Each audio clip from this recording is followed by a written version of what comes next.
warahmatullahi wabarakatuh. Baiklah, Lanjut. baiklah.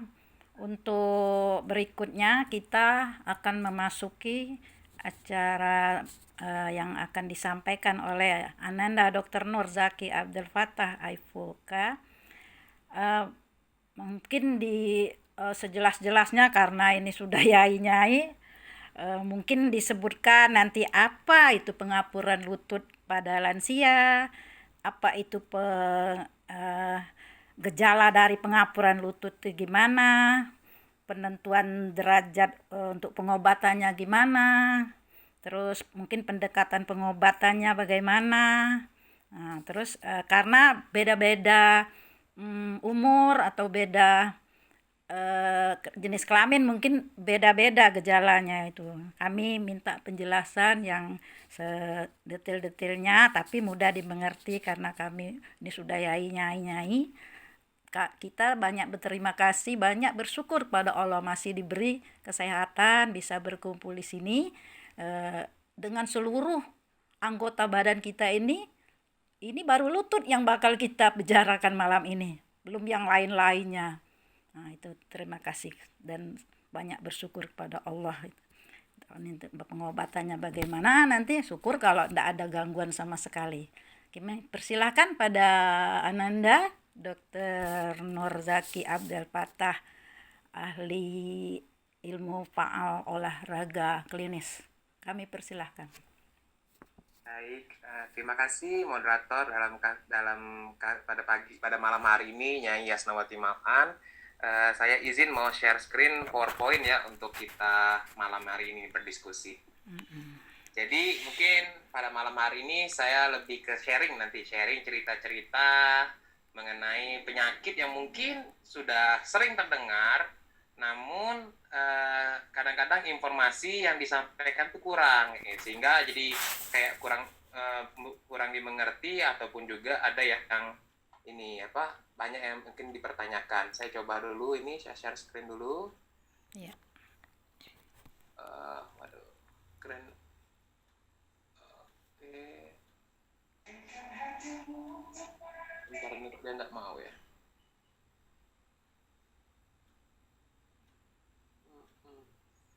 Sebentar, oke.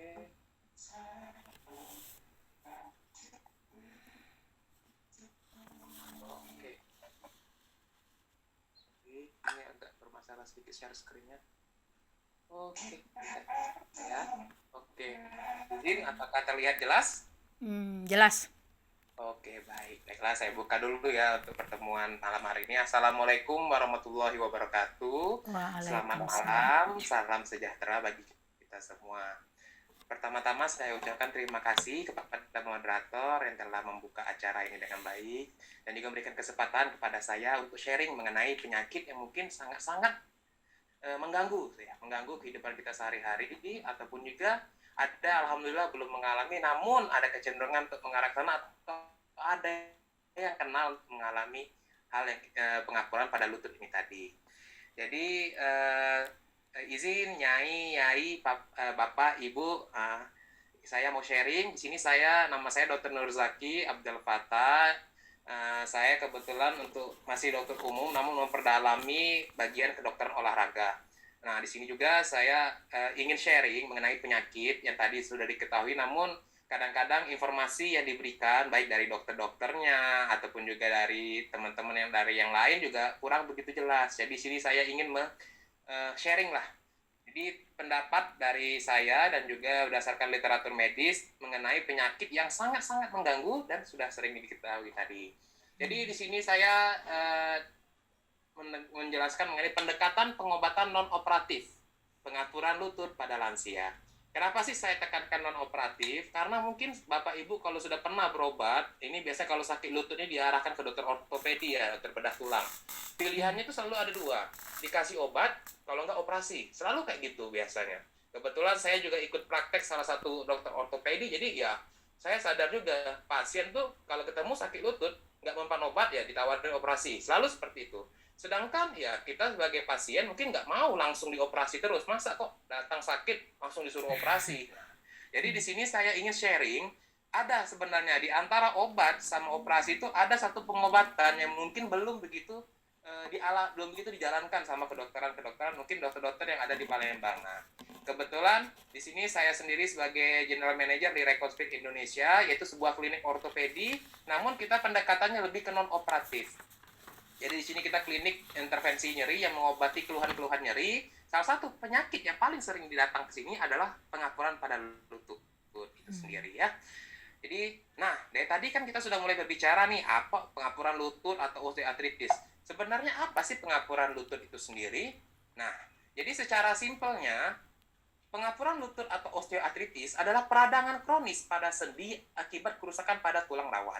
Nah, di sini kita lihat pada definisi dibilang sendi.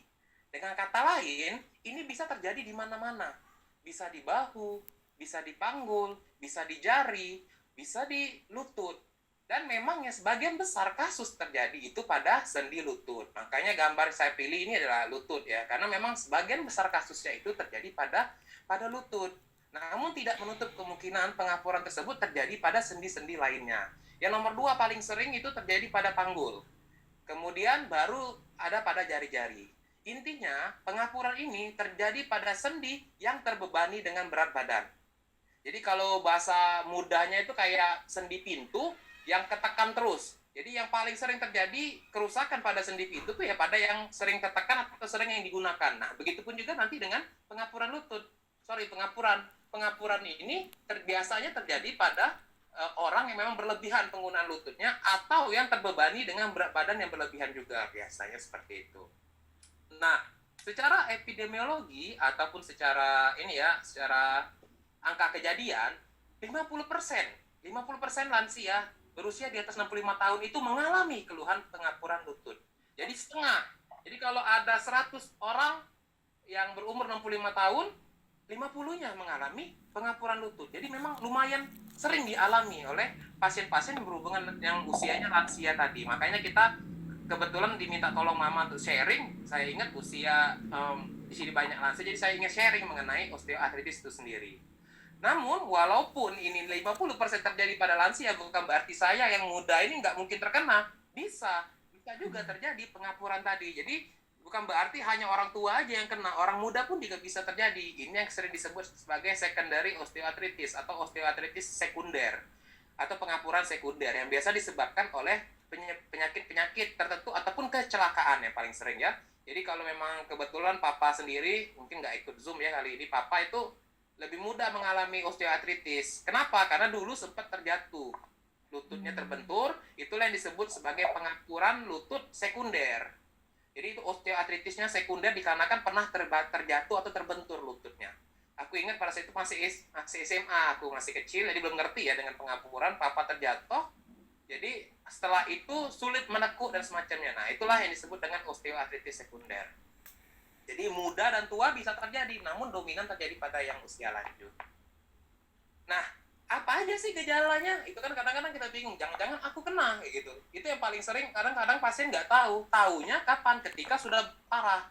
Jadi kita harus tahu dulu dong gejalanya apa aja sih dari pengapuran lutut. Ini saya bagi menjadi tiga gejala yang paling sering ditemukan. Pertama itu yang paling sering dialami adalah nyeri pada lutut.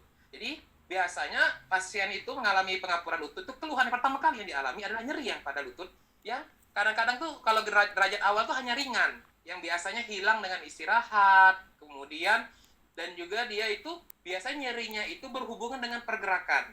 Jadi sama kayak pintu, bayangin aja sendi pintu yang sudah reot, yang sudah rusak, dia itu kalau dia nggak digerakkan kita nggak tahu kalau ada rusak sendinya. Namun ketika kita buka pintunya berbunyi kayak gitu. Nah begitu pun dengan lutut. Ketika dia tidak digerakkan, kadang-kadang dia nggak ada keluhan kalau pengapuran lututnya masih awal-awal. Namun ketika digerakkan, dia akan semakin sakit. Ini kenapa bisa kayak gitu? Itu berhubungan dengan patofisiologi atau mekanisme terjadinya pengapuran. Jadi secara simpelnya, bahasa umumnya, sendinya itu rusak. Di dalam sendi itu ada bantalan, ada cairan, ada tulang. Jadi dia itu ada mengalami kerusakan entah di antara tiga itu atau salah satunya sehingga menyebabkan pergerakan sendi yang seharusnya itu lancar menjadi terganggu. Nah, itulah yang bikin keluhan sakit.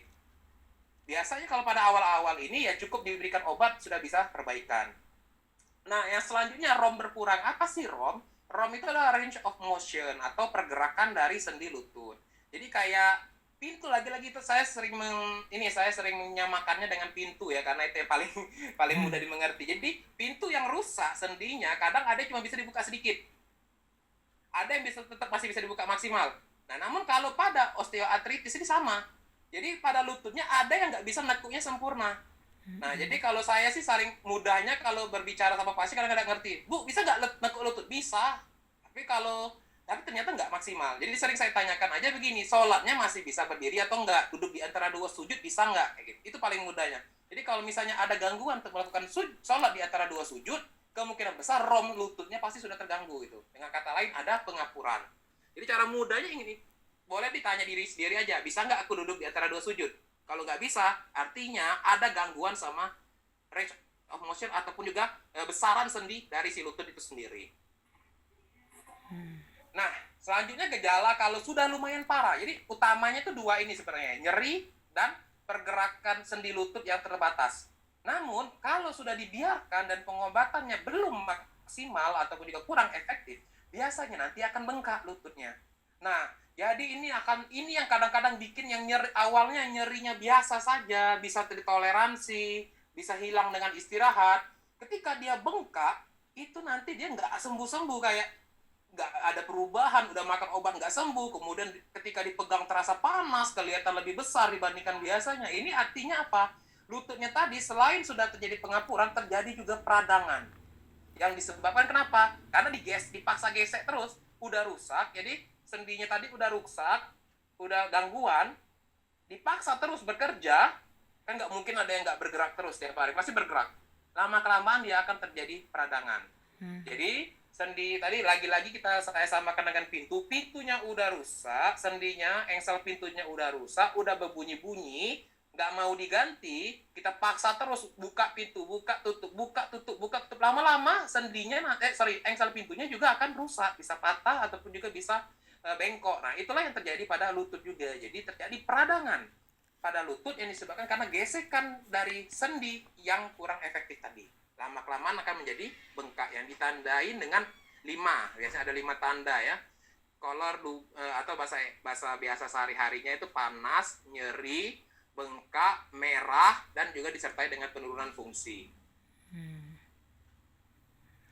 Nah, sekarang nih coba mungkin Bapak Ibu kalau ada pernah berobat ke dokter tulang ataupun ke dokter spesialis penyakit dalam, kalau cerita sakit lutut pasti langsung disuruh ronsen. Kenapa sih harus ronsen? Ini tujuannya. Jadi, dengan ada pemberian kita lakukan ronsen ini, tujuannya itu kita harus bisa mengetahui berapa derajat dari si osteoartritis itu sendiri atau pengapurannya tadi. Lagi-lagi untuk apa tahu derajat, Dok? Tahu derajat tadi untuk menentukan pengobatan apa yang kita berikan. Gak mungkin derajat 1 langsung dioperasi. Nah, jadi tadi kita gak tahu derajat 1 sama derajat 4 kecuali dari ronsen. Jadi memang harus idealnya di ronsen. Nah, ini contohnya nih.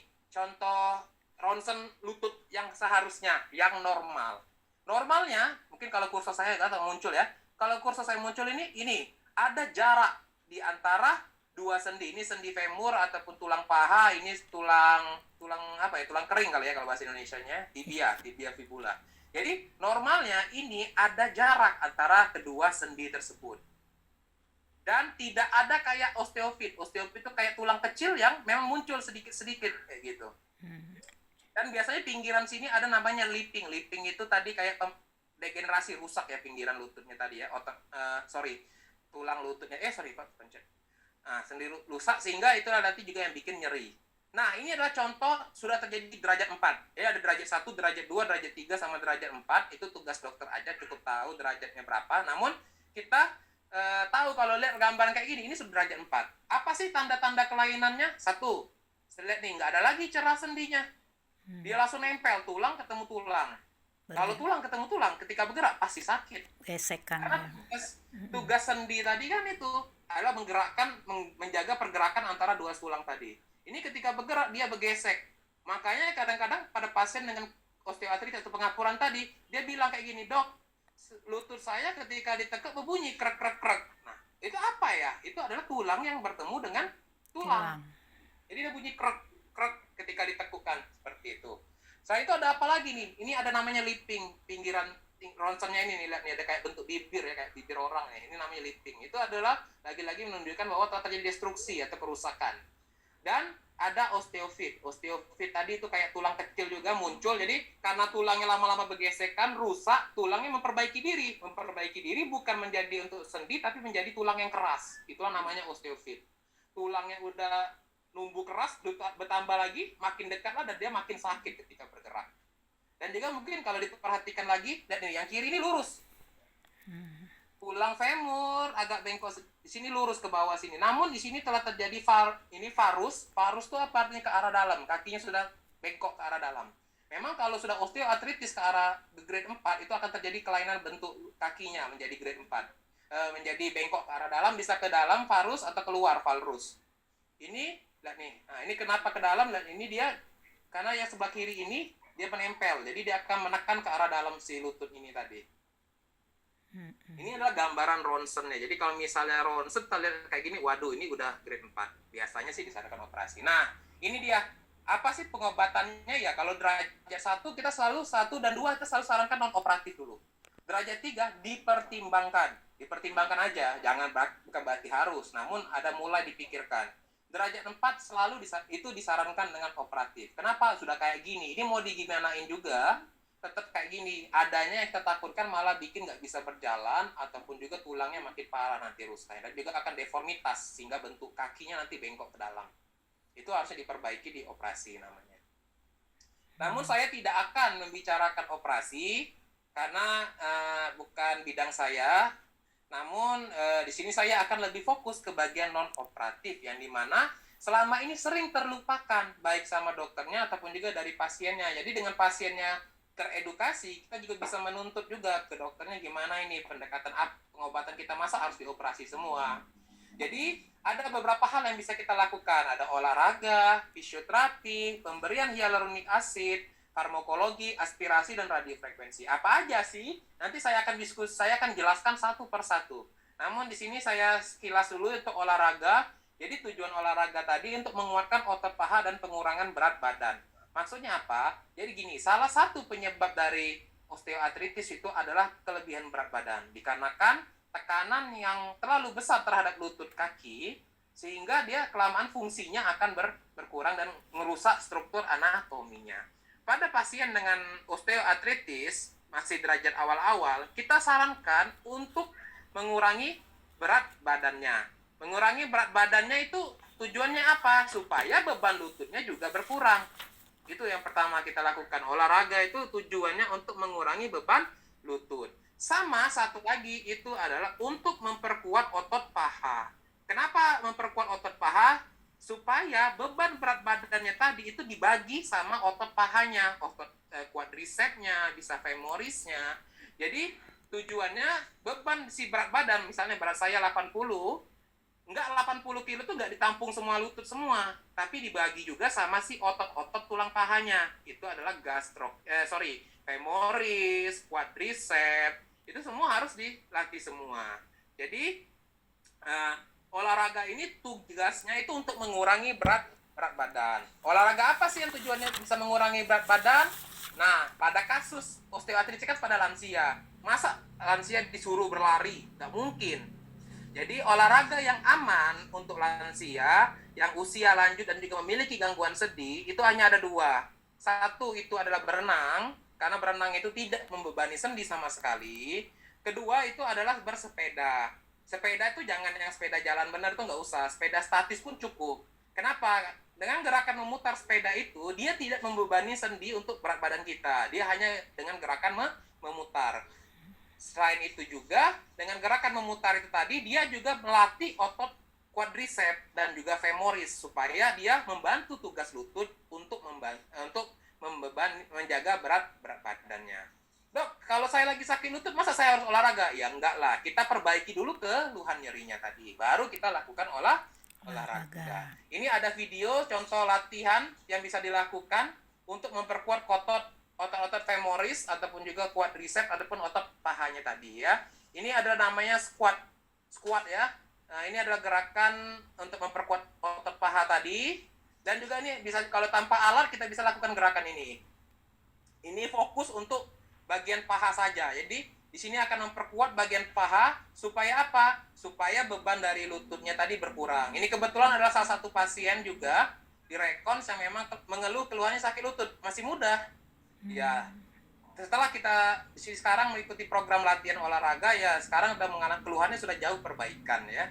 Dengan tujuannya tadi untuk memperkuat otot pahanya. Nah, ini juga yang paling sering dilupa. Kadang-kadang sih lumayan sering dilakuin, cuman pasiennya kadang-kadang nggak mau ya. Fisioterapi. Jadi fisioterapi itu apa? Fisioterapi itu adalah kayak latihan dan juga kumpulan treatment non farmakologi. Maksudnya apa sih non farmakologi? Tanpa menggunakan obat. Jadi fisioterapi ini dia itu mengobati lutut tadi dengan menggunakan modalitas ataupun tidak menggunakan modalitas. Modalitasnya apa? Misalnya US, ultrasound, ataupun juga TENS. TENS itu listrik ya. Ini kita bisa lihat di video ini yang kayak ditempel-tempel ini di lutut. Itu namanya TENS. Itu nanti akan mengalirkan gelombang listrik ke lutut supaya apa? Mengurangi sensasi nyeri yang dialami oleh pasien tersebut. Nanti juga biasanya diberikan US, nanti saya tunjukkan di video ini US itu seperti apa. Dan nanti juga tujuannya sama, dia akan latihan. Latihannya apa? Dia latihan untuk memperluas kembali sendi lutut yang sebelumnya berkurang karena si osteoartritis. Jadi kan kendala yang sering dialami pasien tuh nggak bisa nekuk tuh. Nah, ketika dia nggak bisa nekuk, kita kadang-kadang takut untuk mengembalikan fungsi lutut itu seperti semula. Itulah tugas dari si fisioterapis. Fisioterapis nanti akan menyiapkan latihan-latihan untuk memperbesar dari pergerakan sendi lutut kaki itu sendiri, ya. Dan juga bisa untuk memperkuat otot paha juga sama. Ini menggunakan US ya. Nah, ini US. Dia akan mengirim gelombang suara ke dalam lutut untuk merangsang terjadinya proses regenerasi. Jadi kartilago ataupun juga tulang sendi yang rusak tadi dirangsang untuk mengalami regenerasi sehingga dia perbaikan seperti itu. Nah, ini salah satu latihan yang diberikan tadi untuk memperkuat atau juga memperbesar dari range of motion dari lutut tadi. Ini pasien kita juga bukan OA kalau yang ini ACL ya, ACL-nya putus. Namun sama, gejalanya dia sama, dia nggak bisa menepuk lutut juga. Jadi dikembalikan juga dengan pemberian dengan latihan menggunakan band ini sendiri ya. Nah, ini yang lumayan jarang dilakuin dikarenakan apa? Karena lumayan mahal ya. Jadi kita bisa berikan hyaluronik. Apa sih hyaluronik? Jadi gini, normalnya pada sendi itu terdiri dari 3 komponen ya. Ada tulang, ada kartilago atau tulang rawan, dan satu lagi itu adalah cairan sendi. Pada osteoartritis atau pengapuran, biasanya terjadi masalah. Yang paling sering itu adalah si cairannya berkurang dan tulang rawannya makin lama rusak.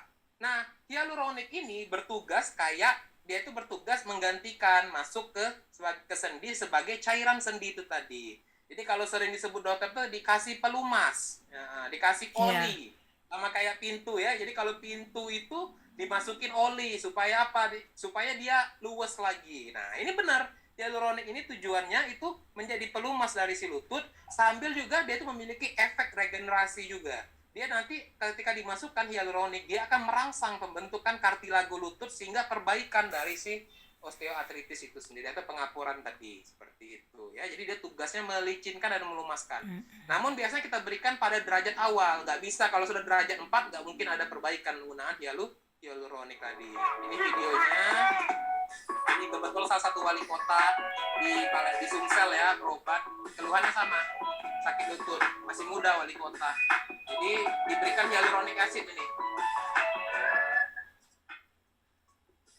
Tujuannya itu untuk apa? Dia tujuannya untuk mengembalikan si fungsinya tadi seperti itu ya. Ini ada tindakan bonusnya dry needling. Jadi tujuannya untuk apa?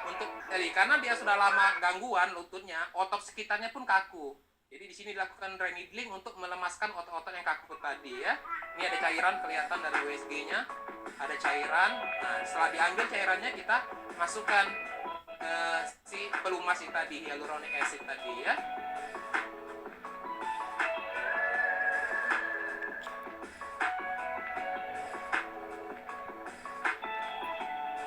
Itu tanpa dibius ya?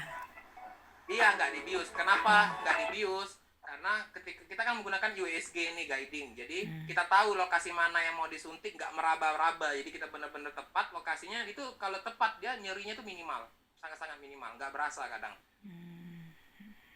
Sorry. Nah, ini yang lumayan berat juga ini ya, ada namanya radiofrekuensi. Jadi ini merupakan treatment sebenarnya sih non operatif lini terakhir ya, paling terakhir kita lakukan. Kenapa? Ini adalah tindakan yang lebih ekstrim di antara yang lain-lainnya tadi. Ya, ini tujuannya untuk mematikan saraf nyeri tadi. Jadi, biasanya kita lakukan radiofrekuensi ini pada pasien yang harusnya dioperasi,